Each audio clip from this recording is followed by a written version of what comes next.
Welcome to Money Chats and Mishaps, a podcast by Fam Brokers hosted by Renae Long, the director and founder of Fam Brokers.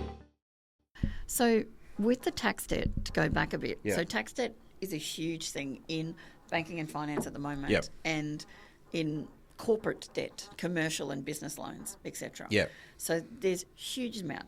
The largest I've had is over 500,000. Yep. One of the BDMs that I had in from a specialist lender was nearly 700,000. Yep. And these are and when people say they've got tax debt, some people freak out about 20,000. Yeah. I would have had 30 clients in last 12 months that have got over 160 or 75,000 How are they dealing with it? Well, it's like the old Danger Will Robinson. They go into complete meltdown, breakdown. They phone you up and go, I'm losing everything. I've just got this demand notice. I've got nothing. We're just going to have to, you need to contact the bank. We're going to do this. Just stop. Let's have a conversation. And it's, okay, they do have assets. Let's talk about that. But have you spoken to somebody? And that's where I'm finding out these people have put 300,000, 500,000, 600,000, 175,000, 250,000 into their businesses, and they haven't secured that loan. Yeah. They owe the tax department, and some of them are really asset-rich, cash poor. What they've done is some of it is also, how would I say, I call it candy accounting, because there's a lot of sweetness in it, but they only earn a small amount, but everything's paid for, and their income is low, but they've paid a lot of debt off. But then they've got so much more debt over here, and they've got all of these assets that are on like 20, 30 and 40% LVRs. Yeah. They do have the capacity to pay things off and get structured, but they need to look at their structuring and how their business is operating as well. So they need somebody who's astute that can come in and say, okay, yep, you've got all of this here personally. You're personally in debt. If you close the business now, they're going to lose so much. Yeah. And they're not going to be in a better off overall position. The business is actually functioning well. Yeah. But they just haven't been doing what they're supposed to be doing. Yeah, and that probably comes back to structure as well. And I work with some people who look at that from a structuring perspective. Yeah. I feed what I feed in. I'm happy to talk about it because I have no agenda. Yeah. I'm not trying to do that sort of work, so I'll happily talk to people about the difficulty. One example is we've talked about the sole trader and the dangers of the sole trader. Yeah. The next most dangerous thing is to have a proprietary limited company owned by husband and wife who are also the shareholders. So there's only that never happens. No, exactly. 89% of the time. There's only one level. Yeah. Now, if you've got a company that has assets, IP assets, hard assets, you might think about putting in place, and again, depending on your business, it's really not that much of an expense. You might think of putting in place a holding company. The holding company owns an hard asset holding company and an IP holding company, and also owns down the bottom the trading company. The trading company and the has license agreements with the IP company and the hard asset company. Yeah. Sometimes they also throw in And holding employees. means it holds those. That's So all it does. basic It doesn't terms, trade. It doesn't trade. Hasn't have it creditors. holds them. Yeah. So even with, like, people will set up a self-managed super fund and purchase a property so they can trade from that property. Yeah. But you have the corporate trust and the holding trust. Yeah. The holding trust only holds Yeah. those assets, and you're right, the IP or the HUD. But that's one of the biggest things that I get asked, and people go, I don't understand. Yeah. It's as simple as that. Yeah. For a transport company, this is where your trucks and equipment go. Yeah. This is where your IP goes. Yeah. It just holds it for them. Yeah. It's exactly right. It doesn't trade, so it can't incur debt. Yeah. Because debt is what pulls you down. Yep. And you need to have the ability to deal with the company that is dealing with having issues with debt, I should say. Yep. But then you might have the holding company also loans the money down to them. They have an agreement between them. Yeah. So then the holding company becomes the entity with the secured loan. It also then rules out, there's another form of insolvent trading. I haven't introduced that term before, but insolvent trading, if they're the individuals, Yeah. you want a level of protection between them. The holding company might be them, but then the owners will have a loan down to the holding company who has the loan down to... And just all I'm doing is explaining, without really going too far, you're building in layers of protection against a rainy day. Yep. Not against doing the wrong thing, because there are certainly companies who've structured, and there have been in the papers recently where they've also had employment companies. Oh, yeah. Yeah, notoriously. And a few of those people are now in prison.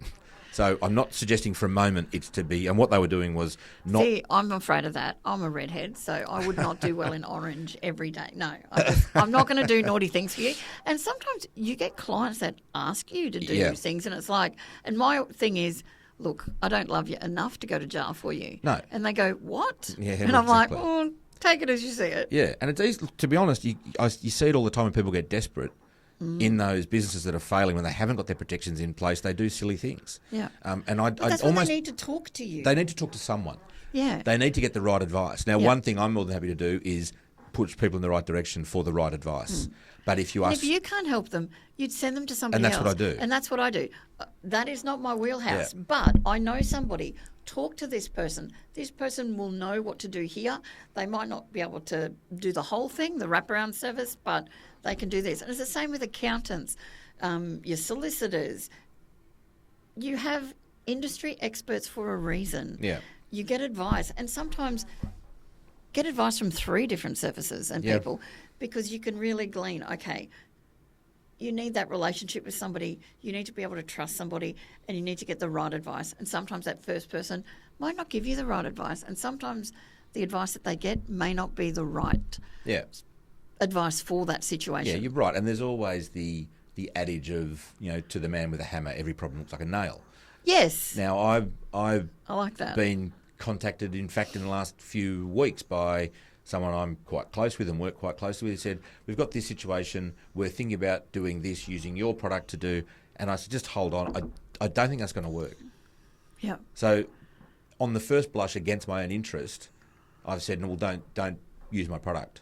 But it doesn't suit me and doesn't help me to have the sugar hit of a sale if it's then going to be coupled with something that doesn't help and the right outcome isn't achieved.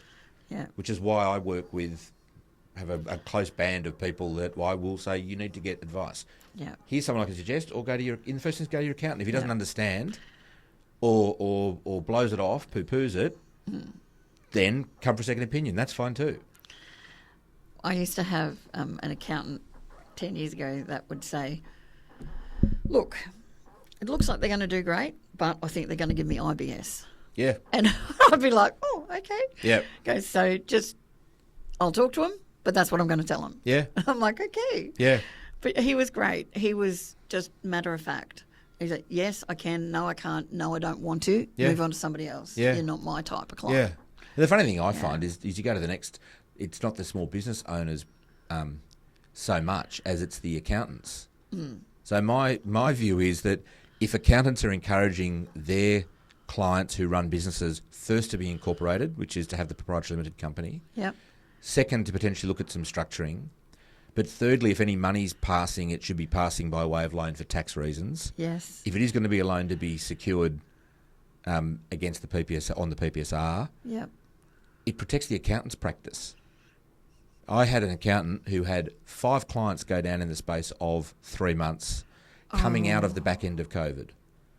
And on average, on a 12-month period, had the legacy fee, what they earn in 1 year from that client, at the July, let's say July to July, for the year's work, then the next year's work, they're both gone. And then it wasn't so much that, it was the fact that these long-standing clients, they'd held their hands all the way down that spiral because they're professionals trying to help with long relationships. And on average, they lost $100,000 each client. Yeah, that lose hurts. 5 clients, which is only, in that situation, was 2%, 2.5% of their clientele. They were $500,000 lighter on their bottom line. And that's the bit that I can't understand is it benefits everyone. It unlocks all the protections. Everybody should review clients as well. Yeah. Say, check in. So I will put my hand up to say, because I've restarted the business, I haven't been as proactive, but the last couple of months and putting on people to help, I've been able to get on board with those clients and, okay, you're in a different position than you were 6 months ago. Have you gone to see your accountant? No.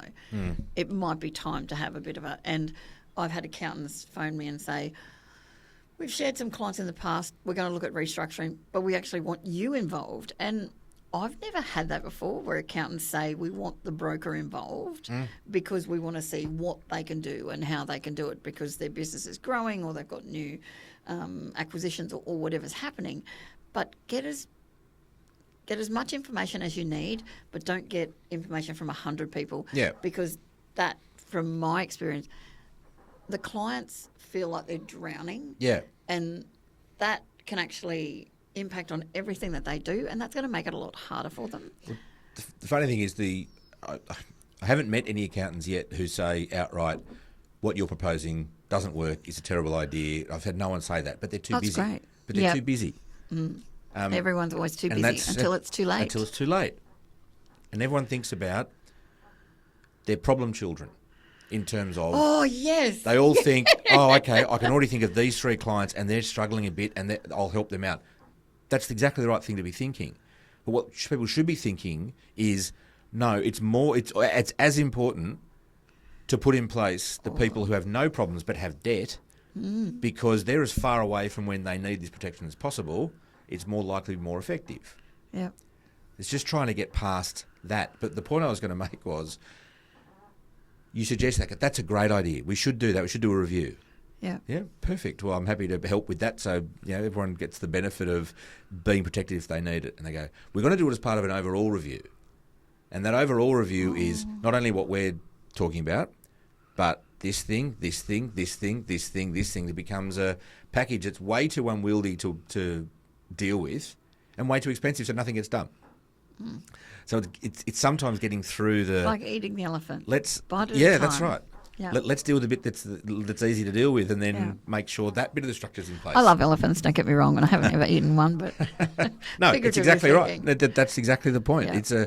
It's a step at a time process. If you start with one piece, though, that makes the difference, because you can put other things in place. It's when they get to that point, when they come to you and go, danger, Will Robinson, oh my gosh, what do I do right now? You're probably too late. Exactly. And it's unfortunate because you had it there. You had it at your grasp to deal with it. You had all the things in place. Exactly. Bar the one thing that wasn't quick, easy or cheap to put in place. So what would you tell every accountant out there, every financial planner that looks at things, every broker, every solicitor, every person who has a business, what would you say to them to have a look at, or that you think could be that golden nugget for them to get them to think about why this is so important?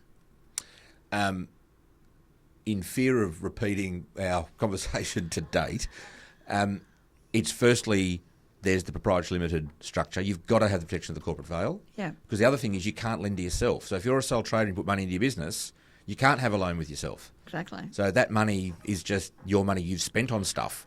Yep. You haven't really put it into the business. You've just paid it for your enterprise that you're conducting individually. So the corporate structure and corporate veil is the most important thing. Obviously, to have all the other constitutional documents and shareholders agreements and all those sorts of things, but that's a whole other topic. I won't deal with that. But really, it's to the point of, if the money is in your business as a loan because you've been given tax advice that it should be so you're not paying tax on the repayment of a loan as opposed to on payment of dividends, then there are very few reasons why that loan shouldn't be documented with a security and registered to give you the optionality and control that you need as you move into financial distress, approaching insolvency, and ultimately in insolvency. And it's the number of different... It's hard. It's the number of different options. You can throw the life saver out. Yeah. And the person can be holding onto it, but they can float out to sea, or they can be pulled back into the boat. You're pulling them back into the boat. just as they put their toe in the water, rather than they've floated out to sea, the ship's gone past and they're stuck in deep water. I think that's right. And I think this is really, it's more thinking about a person going out on a boat already with their life preserver on. They've already decided they're going out on the boat. Yep. That's already done. Can they swim? That's the advice. Yeah. And if they can swim or not, let's put a life preserver on now. Exactly. Not as the boat capsizes and hope that there's, a life preserver for them and At least they're there. and then they throw it to them and they might catch it. I'm torturing this analogy now. I apologise. But you're pretty close, I think, to how it should be viewed. Like, you wouldn't get into your car without putting a seatbelt on. Exactly. You wouldn't buy a car without airbags now. That's right. So you're doing the same thing for your business. Yeah, and it's not because you are trying to. This is terrible how you can torture analogies. You're not installing the airbags as you are 400 metres away from the wall going at 80 kilometres an hour. That's true. You check they're there before you start the car. Yep. Before you start the business, if you put the money in, you've decided you need to spend that money or through the journey. If you're protected, again, anyone who knows banks knows the banks are set up not to lose. That's their business. They're good at that. 100%. Be like the bank. Yep. It's not to get your money back, just to control the process. And if you have the optionality and control to do that, the likelihood of you being able to weather a temporary storm And think is about the so business much greater. as a business, not you. That's and a your very identity. good. That's a very good point. So, The other problem that people make when they do that is they treat, because it's their business, they treat the accounts of the business like it's their ATM. And that has its own issues. Yep. It's almost the opposite of one. That becomes then a loan back from the company to them. the owner, which is under what they call a Div 7A loan under the Yep. Tax Act, and they are insidious. You've got 12 or 24 months to pay those, and the tax builds up because you've decided to go on holiday or buy a boat or whatever it is. You just haven't accounted for enough money to pay your tax. Yep. That can be a problem. That's not what we're talking about at the moment, but that's a big pitfall. Is Yeah. be conservative. All right. So we're probably at that point where this is the funny bit. So hit us with your joke or your funny story, or would you like to do a little bit of a scenario of how you've helped someone and then do the funny? It's up to you.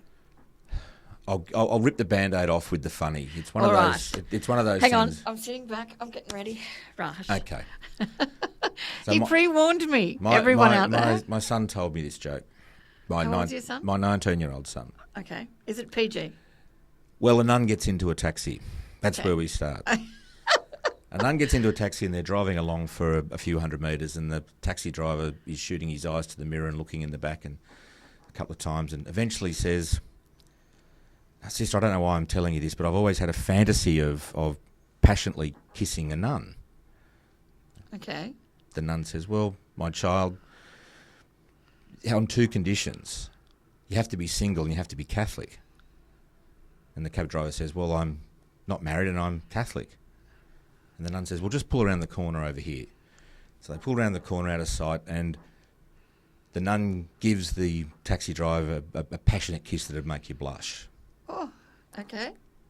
They get back in the car and they drive on a couple hundred metres up the road. The taxi driver's again nervously looking into the mirror and almost on the brink of tears says, "Sister, I don't know why I did this, but I'm married and I'm Jewish." And the nun says, "That's all right, my child. My name's Kevin. I'm going to a Halloween party." So, credit where it's due. I love it. Kevin frocked up well. Yeah, apparently. I'll pay that. That was good. That would be the best joke I've had. Good. Because I had a really bad, how do you catch a unique rabbit, unique up on it type of one. Like, they're terrible. Yeah. So that was good. That was good. Thank you very That's much. very good. It's the always the hardest part. Tick. Yeah. Okay, you passed. We'd love to have you back as well. Sure. So I think what you've provided us is that well-structured, not too high a level, not too lower level. It's that in between for people to understand. And as I said, there's so many businesses out there that need this. Yeah. And sometimes they need to have the preserver on so that they don't drown in the ocean. One of the things I did do early on, I haven't done it for a while, was write impersonation, some no. blogs. No, that's all you get from funny or trying to be. I wrote some blogs on my website.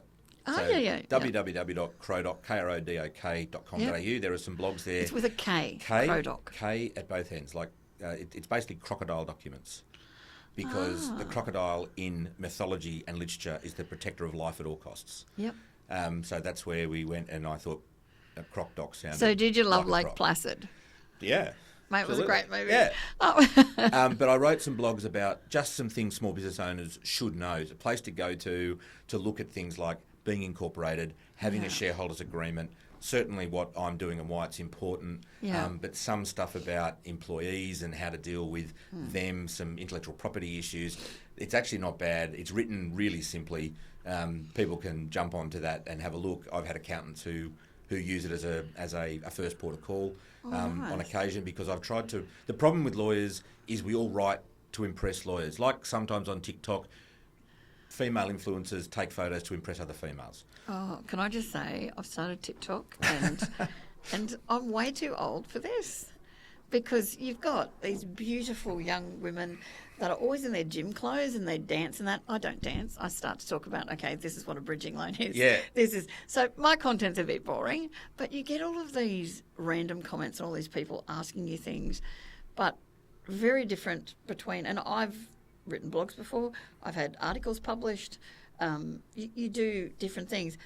But TikTok's like a different animal. Yeah, I'm not on it. No. I also don't dance. Oh, mate, that's going to be, you're going to have to dab, yeah. right? So you'll be all over it. But when you go on to people's websites, I think blogs, newsletters, articles that people write are really important. Yeah. Because if you access it and you read it, we all interpret things differently. Yeah. And a layperson is not going to interpret it the way you've even written it. Yeah.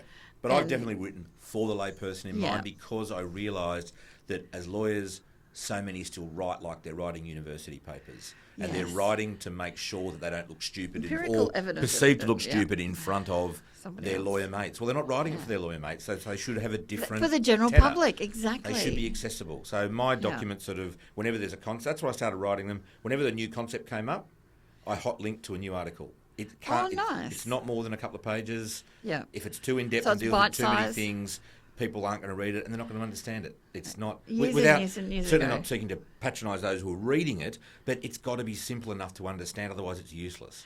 And the MBA, you have to do your postgrad law subject. Yeah, yeah. And it was like, every time I started to read Acts, I'd fall asleep.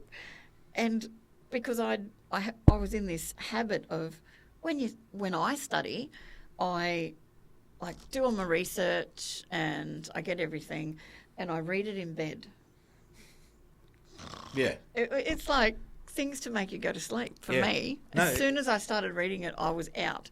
But there were some websites and some firms that would actually summarise and put it into a preface that I could easily understand. Yeah, definitely. And I didn't have to read an act and a section and blah, blah, blah. It was like trying to work out the whole Bible and whip it back into place, you know. Yeah, I do. didn't get some of those concepts. I passed and I did all right. I got more than a pass, but if I hadn't have found that and looked at other areas and phoned up people that I knew, and I'm like, I'm doing this, can you help me out? Yeah. But if it wasn't for those general conversations, that general information, so on your website, be a great protocol. So tell me what your website is one more time. It's www.krodok.com.au. There's an inquiries email there as well. Yep. There is no question that shouldn't be asked. If you need to ask it, get it out there. I love that you've said that. I'll respond. And I don't monetize any of that.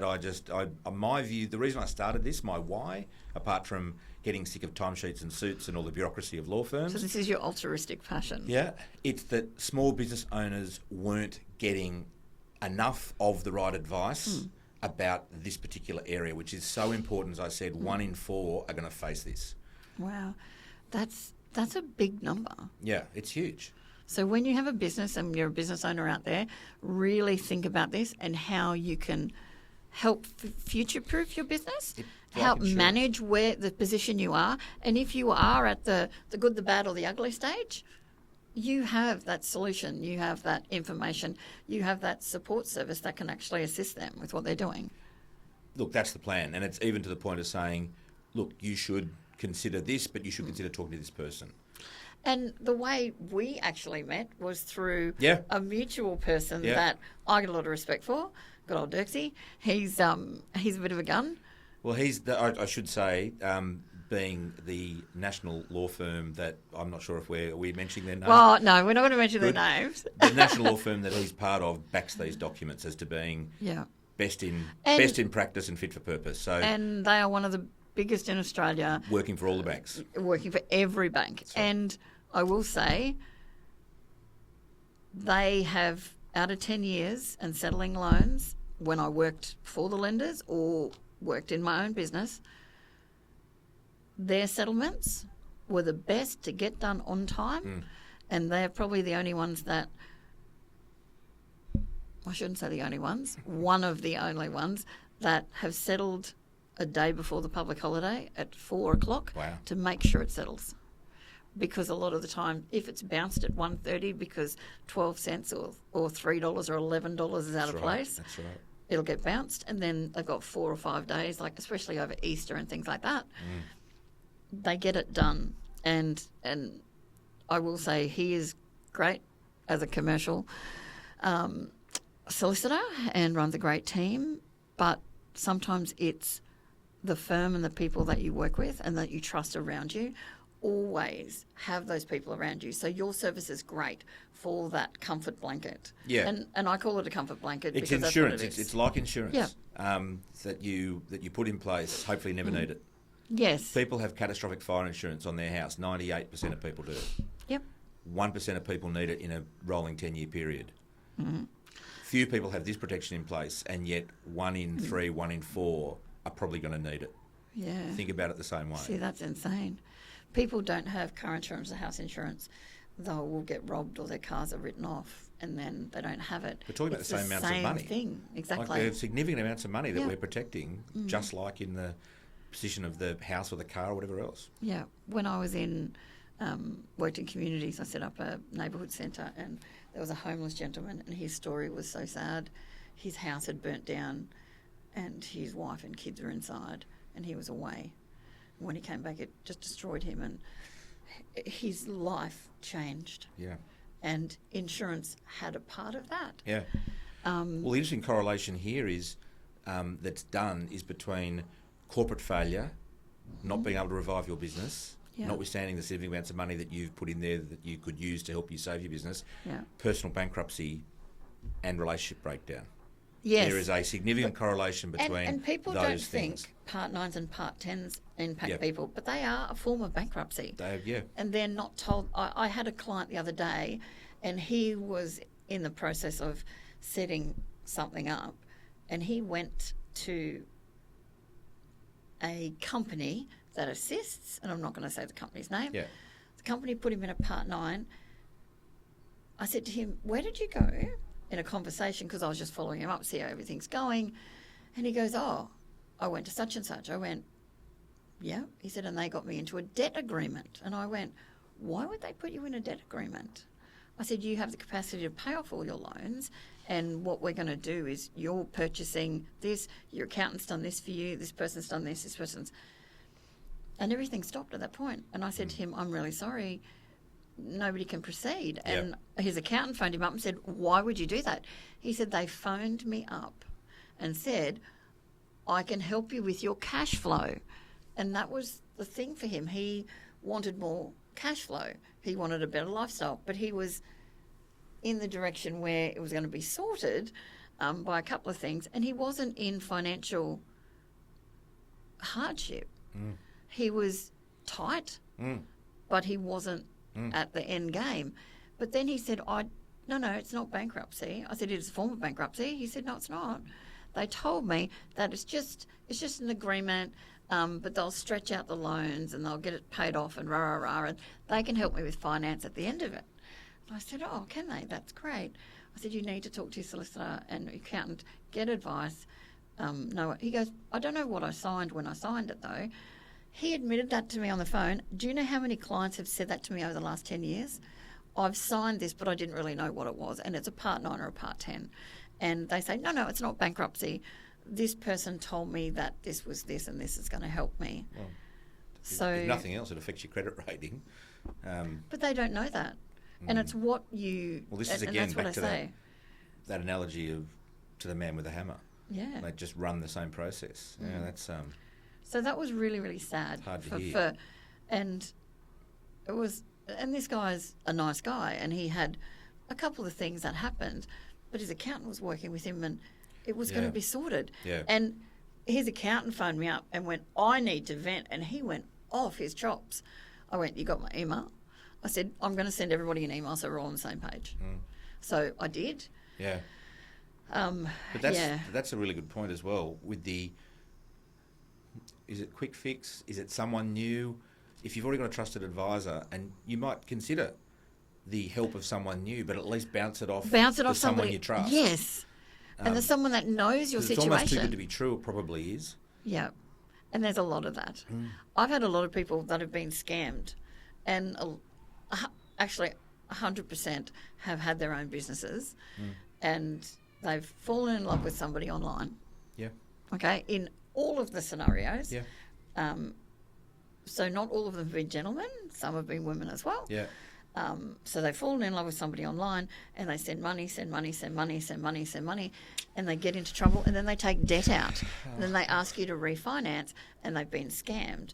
I mean, I've had so many clients that have had their identity stolen and all sorts of things. Through those sorts of portals. Through those sorts of portals as well. And it's that trust thing.